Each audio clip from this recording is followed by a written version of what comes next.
أعوذ بالله من الشيطان الرجيم.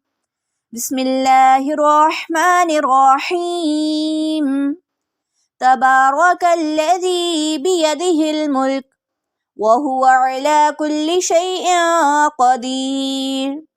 الذي خلق الموت والحياة ليبلوكم أيكم أحسن عملا وهو العزيز الغفور.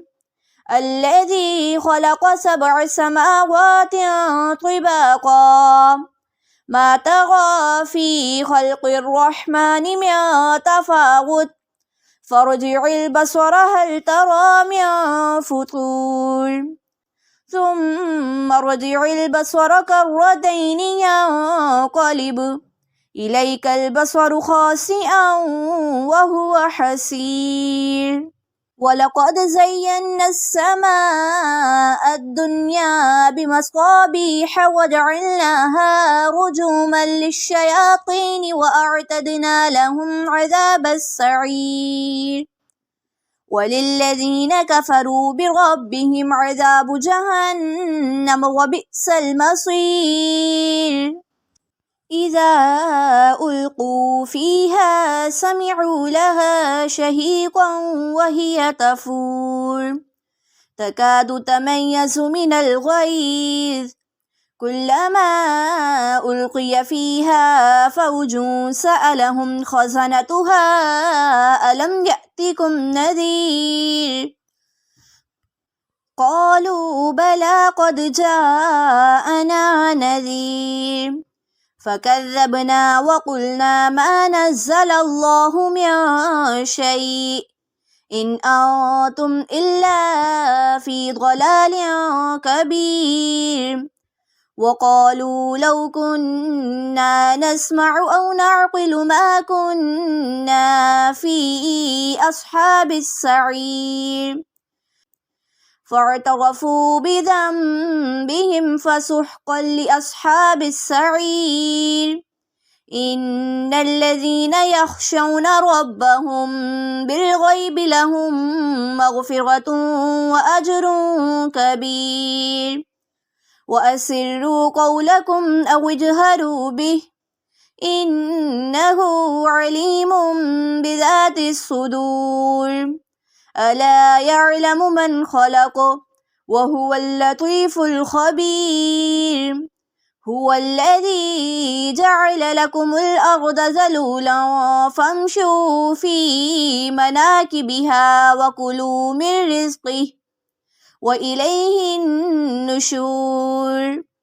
أأمنتم من في السماء أن يخسف بكم الأرض فإذا هي تمور أم أمنتم من في السماء أن يرسل عليكم حاصبا فستعلمون كيف نذير. ولقد كذب الذين من قبلهم فكيف كان نكير.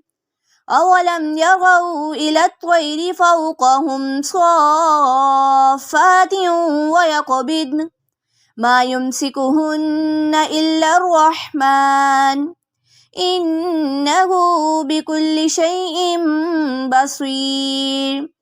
أمن هذا الذي هو جند لكم وينصركم من دون الرحمن إن الكافرون إلا في غرور.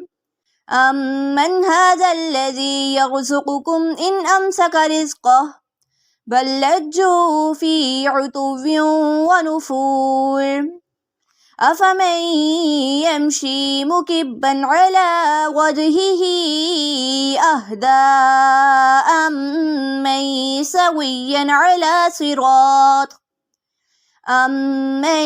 يمشي سويا على صراط مستقيم.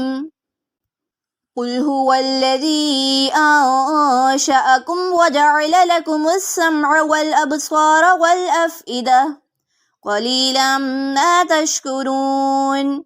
قل هو الذي ذرأكم في الأرض وإليه تحشرون ويقولون متى هذا الوعد إن كنتم صادقين قل إنما العلم عند الله وإنما أنا نذير مبين فلما رأوه زلفة سيئت وجوه الذين كفروا وقيل هذا الذي كنتم به تدعون قل أرأيتم إن أهلكني الله ومن معي أو رحمنا فمن يجير الكافرين من عذاب أليم قل هو الرحمن آمنا به وعليه توكلنا فستعلمون من هو في ضلال مبين قل أرأيتم إن أصبح ماؤكم غورا فمن يأتيكم بماء معين